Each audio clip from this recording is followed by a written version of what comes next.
السلام عليكم ورحمة الله وبركاته. إن الحمد لله والصلاة والسلام على رسول الله وعلى آله وأصحابه ومن والاه. فأعوذ بالله من الشيطان الرجيم. رب اجعل لي مقيم الصلاة ومن ذريتي ربنا وتقبل دعاء. ربنا اغفر لي ولوالدي وللمؤمنين يوم يقوم الحساب. সম্মানিত মুসল্লিবৃন্দ, সম্মানিত উপস্থিতি, সর্বপ্রথমে সে মহান আল্লাহ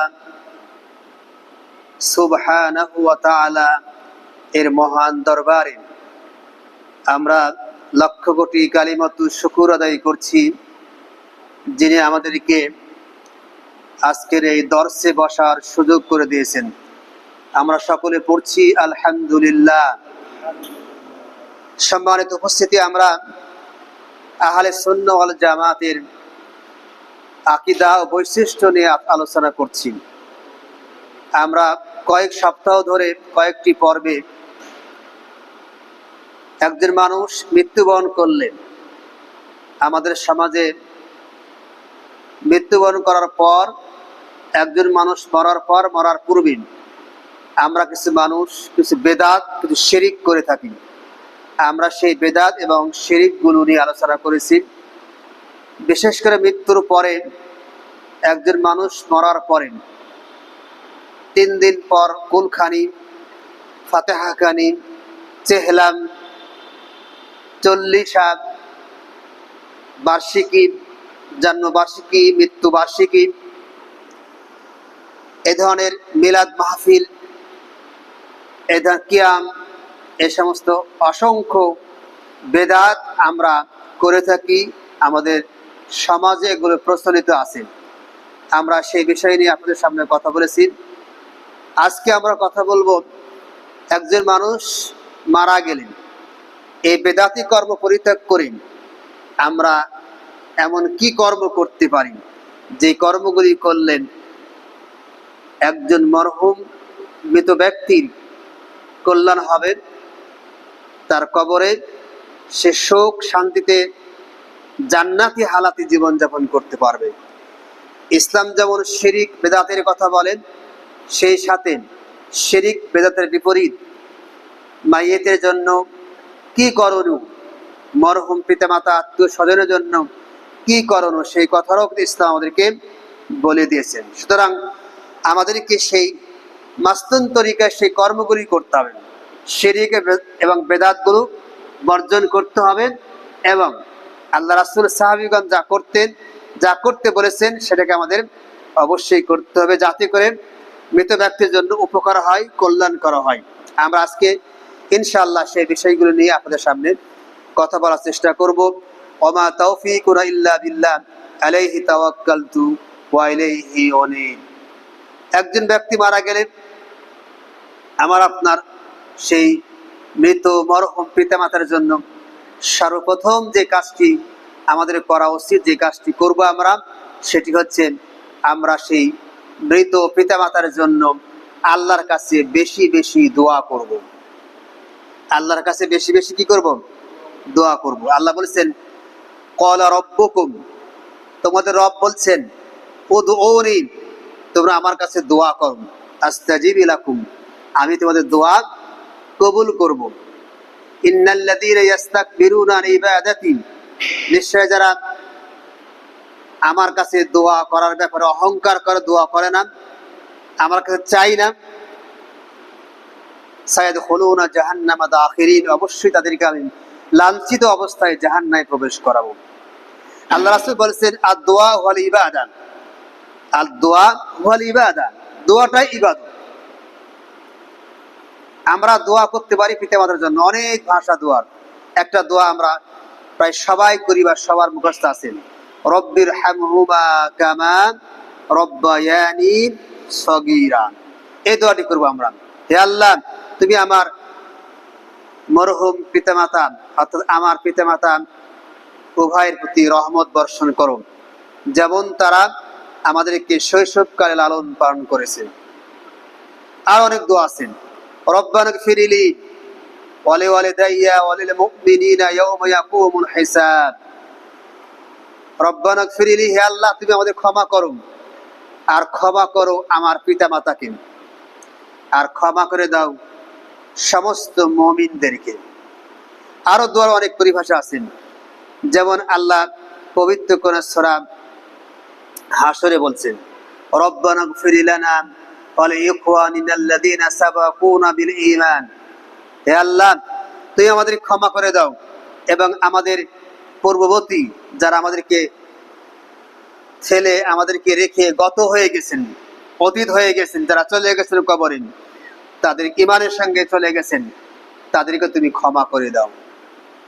আমরা আরো দোয়া করতে বিভিন্ন ভাষায়, রব্বিক ফিরিলি ওয়ালে ওয়ালে দাইয়া, হে আল্লাহ তুমি ক্ষমা করো আমাকে, আমার পিতামাতাকে ক্ষমা করো। ওয়ালিমান দাখালা বাইতা মুমিনান, তাদেরকেও ক্ষমা করো যারা আমার বাসায় মুমিন হিসেবে প্রবেশ করেছেন। ওয়ালিল মুমিনিনা ওয়াল মুমিনাত, মুমিন নর নারীদেরকে তুমি ক্ষমা করে দাও। ওয়ালা তাজিদিজ জালিমিন ইল্লা তাবারা, ধ্বংস ছাড়া আপনি জালিমদের কিছুই বাড়িয়ে দিবেন না। এইভাবে বিভিন্ন ভাষায় আমরা মুমিনদের জন্য, মরহুম পিতামাতার জন্য, সমস্ত মাইয়িতের জন্য আমরা সবসময় কি করব? দোয়া করব। আল্লাহ রাসূল হাদিসে বলছেন, ইযা সাল্লাইতুম আলাল মাইয়িতিন, যখন তোমরা মৃত মানুষদের উপর দোয়া করবে, যখন তাদের জানাজা সালাত পড়বে, তখন ফাখলিসু লাহু দুআ, তখন তোমরা তাদের জন্য খালেস ভাবে, একনিষ্ঠ ভাবে দোয়া করবে। আপনি দোয়া করবেন মরহুম পিতামাতার জন্য, সেই দোয়াটা অবশ্যই পিতামাতা কবরে বসে বসে সেই দোয়াটা পিতামাতার কবরে পৌঁছে যাবেন এবং তিনি পাবেন, এর ফল তিনি ভোগ করবেন। সুতরাং মৃত মানুষের জন্য সর্বদা আমরা কোন কাজটি করব? তাদের জন্য বেশি বেশি দোয়া করব। 2 নম্বর যে কাজটি করব সেটা হচ্ছে সদকায়ে জারিয়া আমরা প্রদান করব। সদকায়ে জারিয়া, প্রবহমান সদকা, চলমান সদকা।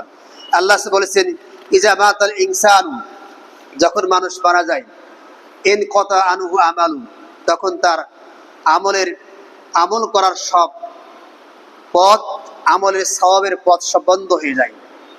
ইল্লা মিন সালাসাতিন ইল্লা মিন সাদাকাতিন জারিয়া, তবে 3টি কাজ আছে। এই হাদিসে বলা আছে 3টি এমন কর্ম আছে, যদি কোনো মাইয়িত সেই কর্ম দুনিয়ায় বেঁচে থাকতেই করে যেতে পারে, তাহলে কবরে বসে বসে সে এই কর্মের ফল সওয়াব সে প্রাপ্ত হবে। এই 3টি কর্মের একটি হচ্ছে ইল্লা মিন সাদাকাতিন জারিয়া, একটা সদকায়ে জারিয়া, প্রবহমান সদকা। মসজিদ বানালেন, যতদিন মসজিদ থাকবেন, যত মানুষ সালাত পড়বেন, এই সওয়াব মাইয়িতের কবরে পৌঁছবে। মাদ্রাসা বানালেন, মক্তব বানালেন, জনকল্যাণমূলক কোনো কর্ম করলেন, এই সমস্ত কর্ম করলে এই কর্মের যতদিন টিকে থাকবেন, এই সদকার সওয়াব ওই মাইয়িতের কবরে পৌঁছবে, তিনি কবরে বসে এর ফল ভোগ করবেন, সওয়াব প্রাপ্ত হবেন।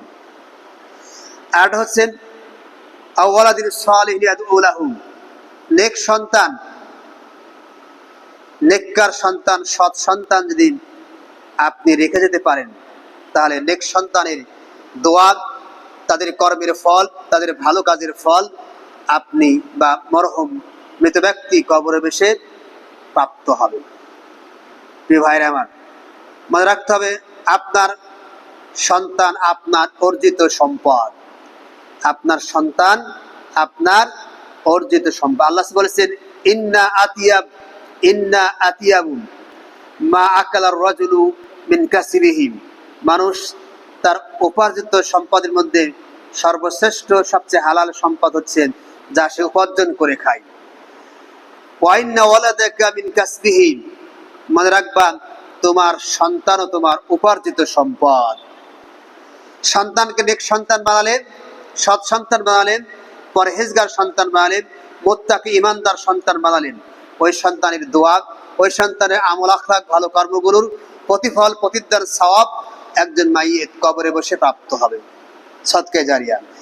এরপরে আও ইলমিন ইনতাফাউ বিহি, এমন এলম আপনি, এমন এলমের ব্যবস্থা, এমন শিক্ষা ব্যবস্থা আপনি চালু করে গেলেন যে শিক্ষার দ্বারা মানুষের উপকার হয়।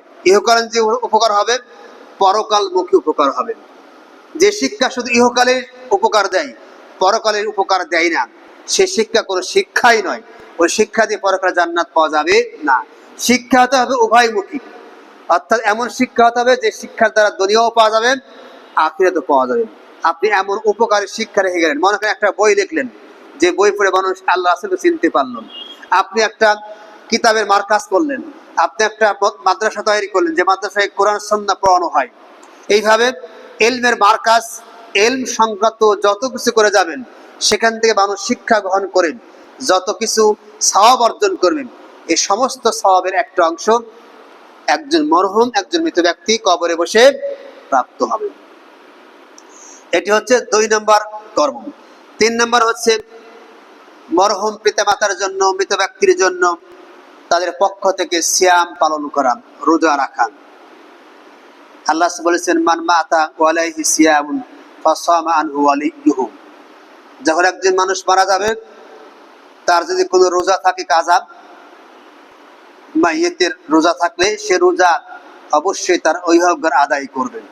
যদি আদায় করেন, তাহলে এই রোজার সওয়াব মৃত ব্যক্তি কবরে বসে প্রাপ্ত হবে।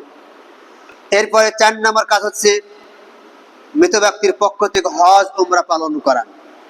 অর্থাৎ আপনি মরহুম পিতামাতার জন্য হজ করবেন, উমরা করবেন, সেই হজ উমরার সওয়াব মৃত ব্যক্তি কবরে বসে প্রাপ্ত হবে।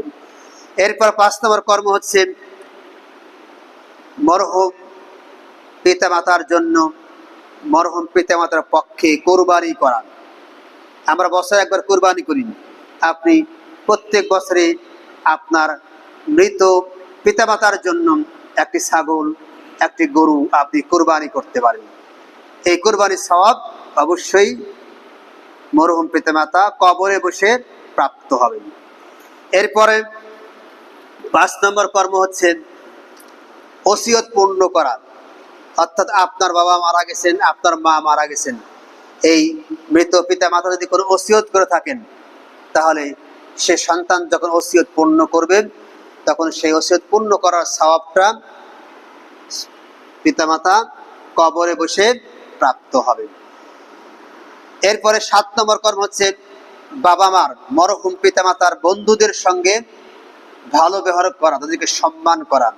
আমাদের সকলেরই কিন্তু বন্ধু আছেন, আছে না? আমরা কাউকে না কাউকে বন্ধু বানিয়েছি, বন্ধুর সঙ্গে আমরা চলাফেরা করি। এক্ষেত্রে একটি কথা মনে রাখতে হবে, বন্ধু চয়েস করার ক্ষেত্রে, বন্ধু বানানোর ক্ষেত্রে অবশ্যই আপনাকে সতর্ক হতে হবে। আপনার বন্ধু যেন কোনো অসৎ মানুষ না হয়, খারাপ বদমাইশ লম্পট যেন আপনার বন্ধু হতে না পারে। কারণ খারাপ মানুষ বন্ধু হলে আপনার দুনিয়াতে সে খারাপ পথ দেখাবেন এবং পরকালে সে আপনার শত্রু হয়ে যাবেন।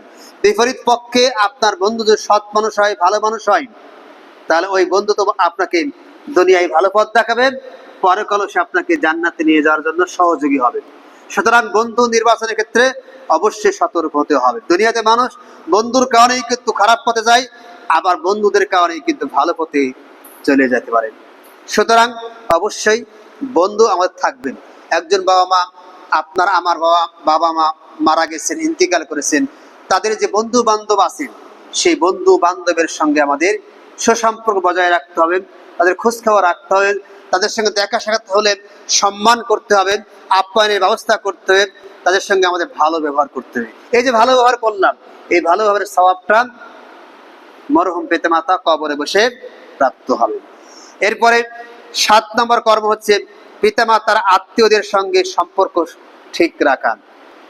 বাবা মার আত্মীয় স্বজন, তার সন্তান, অন্য সন্তান, ছেলে মেয়ে, তার ভাই বোন, তার বাবা মা বেঁচে থাকলে তারা আত্মীয় স্বজন আছে, আমাদের রক্ত সম্পর্ক আত্মীয় স্বজন, এ সমস্ত আত্মীয় স্বজনের সঙ্গে আমাদের অবশ্যই সম্পর্ক বজায় রাখলে যে সওয়াব প্রাপ্ত হব, সেই সওয়াব কিন্তু বাবা মা কবরে বসে প্রাপ্ত হবে। আল্লাহ বলেছেন, মান আহাব্বা আন ইয়াসিলা আবাহু ফি কবরিহি, যে ব্যক্তি তার পিতার সঙ্গে মাতার সঙ্গে কবরবাসী পিতামাতার সঙ্গে সুন্দর সুসম্পর্ক বজায় রাখতে চায়, ফালিয়াসিল ইখওয়ানা আবিহি বাদাহু, সেজন্য তার পিতামাতার মৃত্যুর পরে তার আত্মীয় স্বজনের সঙ্গে সুন্দর ব্যবহার করে। অর্থাৎ আত্মীয় স্বজনের সঙ্গে সুন্দর ব্যবহার করলে, সুসম্পর্ক বজায় রাখলে যে সওয়াব হবে, সেই সওয়াবের একটা অংশ মরহুম পিতামাতা কবরে গিয়ে প্রাপ্ত হবে। এরপর 9 নম্বর কর্ম হচ্ছে, মরহুম পিতামাতা কোনো ঋণ দেখে গেলেন, সেই ঋণ পরিশোধ করলেন, সওয়াব যে হবে সেই সওয়াব এর একটা অংশ মরহুম পিতামাতা কবরে বসে প্রাপ্ত হবেন। কারণ ঋণ এমন একটি কর্ম, এমন একটি কাজ, যার ফলে মাইয়েতের কবরে পরকালে ঋণগ্রস্ত থাকলেন পরিশোধ না করলে কিন্তু সমস্যা হবে। আল্লাহ বলেছেন, নাফসুল মুমিন মুআল্লাকাতুন বিদাইনিহি, মুমিনদের অন্তর ঋণের সঙ্গে ঝুলন্ত থাকে, হাত্তা ইউকদা আনহু, তার পক্ষ থেকে আদায় না করা পর্যন্ত। অর্থাৎ আদায় না করা পর্যন্ত কিন্তু ঋণগ্রস্ত মানুষকে আল্লাহ ক্ষমা করবেন না। এমনকি একজন শহীদও যদি শহীদ হয়, ঋণগ্রস্ত হয়, তার ঋণ পরিশোধ না করা পর্যন্ত আল্লাহ তাকে ক্ষমা করবেন না। সুতরাং আপনি সন্তান হয়ে যদি পিতামাতার ঋণটা পরিশোধ করেন, তাহলে সেই সওয়াবটা অবশ্যই পিতামাতা কবরে বসে প্রাপ্ত হবেন। 10 নম্বর করণীয় কাজ হচ্ছে মরহুম পিতামাতার জন্য কাফফারা আদায় করা। মনে করেন বাবা মা কাকে খুন করেছেন, সে খুনের বদলা হিসেবে কাফফারা আদায় করবেন। অথবা বাবা মা কোনো কসম করেছেন, কসম করার পর দেখলেন কসমটা মিথ্যা, কসমটা অকল্যাণকর, তখন কসম ভঙ্গ করলেন। কসম ভঙ্গ করলে কাফফারা আদায় করতে হবে। সেই কাফফারা কি? 10 জন মিসকিনকে মধ্যম মানে খাবার দিতে হবে, অথবা পোশাক দিতে হবে, অথবা একটা দাস মুক্ত করতে হবে, অথবা 3 দিন রোজা রাখতে হবে। মরহুম পিতামাতা কসম করার পর, কসম ভঙ্গ করার পর যে কসমের কাফফারা আদায় না করে থাকেন, তাহলে আপনি সন্তান হিসেবে যদি এই কসমের কাফফারা আদায় করেন, তাহলে আল্লাহ সুবহানাহু ওয়া তাআলা এর সওয়াব আপনার মরহুম পিতামাতাকে কবরে প্রদান করবেন। এরপরে ক্ষমা প্রার্থনা করা, অর্থাৎ আপনি পিতামাতার জন্য আল্লাহর কাছে ক্ষমা প্রার্থনা করবেন। আল্লাহ, তুমি আমার বাবা মাকে মাফ করে দাও, ক্ষমা করে দাও, তারা গুনাহগার ছিল, তাদেরকে মাফ করে দাও। আপনি যখন ক্ষমা চাইবেন, তখন আপনার এই ক্ষমা চাওয়াটা আল্লাহ কবুল করবেন, করে আপনার পিতামাতাকে আল্লাহ ক্ষমা করে দিবেন। আল্লাহ আদেশে বলেছেন যে ইরফাউ লিল মাইয়িতি বাদা মাউতিহি দারাজাতু, মৃত্যুবরণ করার পরে একজন মাইয়েতের সম্মান মর্যাদা আল্লাহ বুলন্দ করেন, বাড়িয়ে দেন। ফায়াকুলু, তখন ওই মৃত ব্যক্তি বলে, আই রব্বি, হে আমার রব, আইয়ু শাইইন হাযি, কোন জিনিস আমাকে এটা করলো, কোন জিনিসের কারণে আজকে আমার সম্মান তুমি বাড়িয়ে দিলে? তো আল্লাহ বললেন, ফাইকুলাকা, তাকে বলা হবে, ওয়ালাদুকা ইস্তাগফারা লাক, তোমার সন্তান তোমার জন্য ক্ষমা প্রার্থনা করেছে, আমার কাছে ক্ষমা চেয়েছে তোমার জন্য, এই জন্য তোমার সম্মান বাড়িয়ে দিয়েছি, তোমাকে আমি ক্ষমা করে দিয়েছি। সুবহানাল্লাহ। এরপরে 12 নম্বর করণীয় হচ্ছে মান্যত পূর্ণ করা। অর্থাৎ পিতামাতা যদি কোনো মান্যত করে, কোনো কর্ম করার, তাহলে যদি আপনি সে মান্যতটা পূর্ণ করেন, তাহলে সেই সওয়াবটা মরহুম পিতামাতা কবরে বসে প্রাপ্ত হবেন। একজন ব্যক্তি আল্লাহ রাসূলের কাছে এসে বললেন যে, আল্লাহ রাসূল, ইন্না ইমরাআতা নাজারাত আন নাসুমা শাহরান, একজন নারী সে 1 মাস রোজা রাখবে বলে মান্যত করেছেন, ওয়াদাবদ্ধ হয়েছেন, ফামাতা, কিন্তু সে মারা গেছে। এখন এই অবস্থায় কি করণীয়? আল্লাহ বলেন, সোম আনহান, তুমি তার পক্ষ থেকে রোজা রাখো, তার মান্যত পূর্ণ করো, তাহলে তার সওয়াবটা ওই মরহুম ব্যক্তি কবরে বসে প্রাপ্ত হবে। আপনার বাবা মসজিদে 10,000 টাকার দান করার জন্য মান্যত করেছেন, কিন্তু 10,000 টাকা দেওয়ার আগেই, মান্যতটা পূর্ণ করার পূর্বেই তিনি মারা গেছেন। তার মৃত্যুবরণ করার পরে আপনি 10,000 টাকা মসজিদে দান করে দিলেন, এই সওয়াবটা আপনার মরহুম পিতামাতা কবরে প্রাপ্ত হবে। এরপরে 13 নম্বর কারণ হচ্ছে বাবা মার ভালো কাজগুলি জারি রাখা। বাবা মার ভালো কাজগুলি কি? জারি রাখা। আপনার বাবা, আপনার মা মৃত্যুবরণ করার পূর্বে একটা ভালো কাজ করতেন, মনে করেন মসজিদেই 1000 টাকা দান করতেন, প্রত্যেক মাসে 1000 টাকা দান করতেন। এমন অবস্থায় বাবা মা উভয়ে মারা গেলেন। এরপর যদি আপনি বাবা মার এই ভালো কাজটি জারি রাখেন, অর্থাৎ প্রত্যেক মাসে যে আপনি 1000 টাকার মসজিদে দান করেন বাবা মার পক্ষ থেকে, তাহলে এই ভালো কাজের প্রতিদানটা বাবা মা কবরে বসে প্রাপ্ত হবেন, যেমনটি জীবিত অবস্থা দান করার কারণে প্রাপ্ত হয়েছিলেন। এরপরে 14 নম্বর কর্মসূচি করণীয় মরহুম পিতামাতার জন্য, মাইয়েতের জন্য, সেটি হচ্ছে কবর জিয়ারত করা। কি করা? কবর জিয়ারত করা। আল্লাহ বলেছেন ফাজুরুল কুবুরা, তোমরা কবর জিয়ারত করো, কারণ ফাইন্নাহা তুযাক্কিরুল মাউত, কবর জিয়ারত করলে মৃত্যুর কথা স্মরণ হয়, কবর জিয়ারত করলে পরকালের কথা স্মরণ হয়। সুতরাং আপনি যখন পিতামাতার জন্য কবর জিয়ারত করবেন, তখন যে সওয়াব প্রাপ্ত হবে সেই সওয়াব পিতামাতা কবরে বসে প্রাপ্ত হবে। কবর জিয়ারতের দোয়াটা কি বলেছিলাম আমরা? সেই দোয়াটা আমরা গত সপ্তাহে বলেছিলাম, আবারও বলছি, যখন আমরা কবরস্থানে যাব, গোরস্থানে যাব, তখন সর্বপ্রথম আমরা বলবো আসসালামু আলাইকুম আহলাদ দিয়ারি মিনাল মুমিনিনা ওয়াল মুসলিমাত মিনাল মুমিনিনা ওয়াল মুসলিমিন ওয়া ইন্না ইনশাআল্লাহু বিকুম লাহিকুন নাসআলুল্লাহু লানা ওয়া লাকুমুল আফিয়া। হে কবরবাসীগণ, তোমাদের প্রতি সালাম। হে মুমিন মুসলমান যারা এই কবরে শায়িত আছো, তোমাদের প্রতি কি সালাম। ওয়া ইন্না ইনশাআল্লাহু বিকুম লাহিকুন, খুব শীঘ্রই আমরা তোমাদের সঙ্গে মিলিত হব। আমরা মারা যাব, আমরা এই জায়গায় আমাদেরকে দাফন করা হবে, আমরা তোমাদের সঙ্গে খুব শীঘ্রই মিলিত হব। সুতরাং নাসআলুল্লাহু লানা ওয়া লাকুমুল আফিয়া, সুতরাং আমরা তোমাদের জন্য আমাদের জন্য আল্লাহর কাছে ক্ষমা প্রার্থনা করছি। আল্লাহ যেন আমাদের ক্ষমা করে দেন, আমাদেরকে নিরাপত্তার সঙ্গে জীবন যাপন করার তৌফিক দান করেন।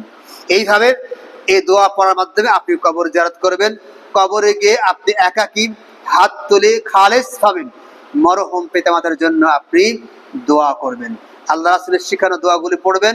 না পারলে আপনার ভাষায় আপনি যেভাবে পারবেন সেভাবে অবশ্যই আপনি দোয়া করবেন। এরপর সেই দোয়া করলে সেই দোয়াটা কিন্তু পিতামাতা কবরে বসে প্রাপ্ত হবেন। এরপর 15 নম্বর করণীয় মরহুম পিতামাতার জন্য, সেটি হচ্ছে পিতামাতা কোনো ওয়াদা করে গেলেন, ভালো কাজের ওয়াদা করে গেলেন, সেই ওয়াদা অবশ্যই আপনি বাস্তবায়ন করবেন। সন্তান হিসেবে সেই ওয়াদা আপনি পূর্ণ করবেন। আল্লাহ বলেছে আউফু বিল আহদ, তোমরা ওয়াদা পূর্ণ করো, ফাইনাল আহদা কানা মাসউলা, কারণ তোমাদের ওয়াদা বিষয়গুলি নিয়ে আল্লাহ তোমাদেরকে জিজ্ঞাসা করবেন। সুতরাং পিতামাতা কোনো বৈধ কর্মে ওয়াদা করলেন, মনে করেন মসজিদে 5000 টাকা দেওয়ার ওয়াদা করেছেন, আপনি পূর্ণ করে সওয়াব পাবেন। তবে অবৈধ কোনো ওয়াদা করে গেলেন, সেটা অবশ্যই বর্জন করবেন। মনে করেন এখানে মেলা বসেছে, রথের মেলা, রথের মেলায় 10,000 টাকা আমি দান করব, এটা যদি ওয়াদা করে থাকে কোনো বদমাইশ নেতার কাছে, তাহলে আপনি সেই ওয়াদা ভঙ্গ করবেন। ঠিক আছে, সেই ওয়াদা কি করবেন? ভঙ্গ করবেন। যদি করেন তাহলে যে সওয়াব হবে, এই সওয়াবটা আপনার বা আমার মরহুম পিতামাতা কবরে বসে প্রাপ্ত হবেন। 17 নম্বর কর্ম হচ্ছে, 17 নম্বর কাজ হচ্ছে কোনো গুনাহের কাজ করে গেলেন তা বন্ধ করা। অনেক সময় গুনাহের কাজ করে যেতে পারেন, যেমন সিনেমা হল বানিয়েছেন, যাত্রা প্যান্ডেল বানিয়েছেন, এই ধরনের রথের মেলার এই উৎসব, এই কাজটা শুরু করে গেছেন, জারি রেখে গেছেন। এই মেলা তো অপকর্ম যে হচ্ছে মেলার মধ্যে, এই মেলাগুলো তো কেউ না কেউ করেছে, চালু করছে, তাই না? আমাদের মধ্যে কেউ করেছেন। আপনি সন্তান হিসেবে ওই বাবা যখন মারা যাবেন, তখন এই ধরনের অপকর্মগুলো আপনি বন্ধ করবেন।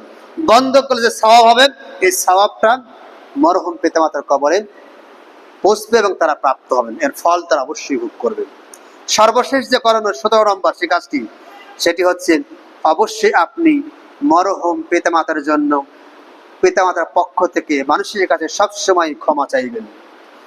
আপনার বাবা মা সাধারণ মানুষের কাছে অপরাধ না করলেও আপনি বাবা মার পক্ষ থেকে আপনি মানুষের কাছে ক্ষমা চাইবেন। বললেন, ভাইরা আমার বাপ মাকে আপনি ক্ষমা করে দিন, মাফ করে দিন, কোনো ভুল করলেন, কোনো ত্রুটি করলেন, আপনারা মাফ করে দিন। এইভাবে আপনি মাপ চাইবেন, অবশ্যই মানুষ মাফ করে দিবেন, এবং মাফ করে দিলে এর ফলটা অবশ্যই আপনার মরহুম পিতামাতা কবরে বসে প্রাপ্ত হবেন। প্রিয় ভাইরা আমার, এই যে মরহুম মানুষ মারা গেলেন, কবরস্থ করার পর, দাফন করার পরে কি করণীয়, এই 17টি কাজ আমরা করতে পারি, নিশ্চিত পিতামাতার জন্য জান্নাত নিশ্চিত, এবং তারা কবরে সুখ শান্তি জীবনযাপন করবে। এগুলি না করে যদি আমরা ওই যে বললাম মরার 3 দিন পরে করাই লাগবে কুলখানি, ফাতিহা খানি, সেহেলান, তারপরে কি জানি শ্রাদ্ধ, জি 40 আর সেহেলাম, আর কি আছে না মিলাদ মাহফিল, কিয়াম, এই সমস্ত বেদাতি কর্মগুলো বর্জন করবেন। এগুলি করার দ্বারা মাইয়েতের কোনো উপকার হয় না, উল্টা মাইয়েত কারো শাস্তি দেওয়া, পানিশমেন্ট দেওয়া হবে যদি পিতামাতা এগুলি করতে নিষেধ করে না যান। সুতরাং এই কর্মগুলো করবে না। ইসলাম যদি বিকল্প পথ দিয়েছেন, সহি তরিকায়, সুন্দর তরিকায়, আল্লাহ রাসূলের শিখানো পদ্ধতি অনুযায়ী, আল্লাহ রাসূল সাহাবীদের শিখানো পদ্ধতি অনুযায়ী আমাদেরকে সুন্দর কাজ করে দিয়েছেন, সুন্দর সুন্দর পথ পন্থা বাদ দিয়ে দিয়েছেন। সেই কর্মগুলো আমরা এতক্ষণ আলোচনা করলাম, এই কাজগুলো আমরা করব। এগুলো যে করতে পারি, আমার আপনার মৃত মরহুম পিতামাতা কবরে বসে প্রাপ্ত হবেন। আর যদি না করি, ওই সমস্ত কর্ম করি, তাহলে অবশ্যই তার ফলও কিন্তু পিতামাতা পাবেন, আমরা কিন্তু প্রাপ্ত হব। সুতরাং আসুন, আহলে সুন্নাহ ওয়াল জামাতের যারা আমরা দাবিদার, যা নিজেকে আল্লাহ রাসূল সাহাবীদের অনুসারী বলে দাবি করছি, তাদের উচিত হচ্ছে এই 17টি কর্ম করা মৃত পিতামাতার জন্য। আর আমাদের উচিত হচ্ছে সকল প্রকার শিরিক বিদআতগুলো বর্জন করা। আল্লাহ আমাদের সেই তৌফিক দান করুক, সবাই মিলে আমিন। হাযা মা ইনদি ওয়াল ইলমু ইনদাল্লাহ, আলাইহি তাওয়াক্কালতু ওয়া ইলাইহি উনীব। আসসালামু আলাইকুম ওয়া রাহমাতুল্লাহি ওয়া বারাকাতুহু।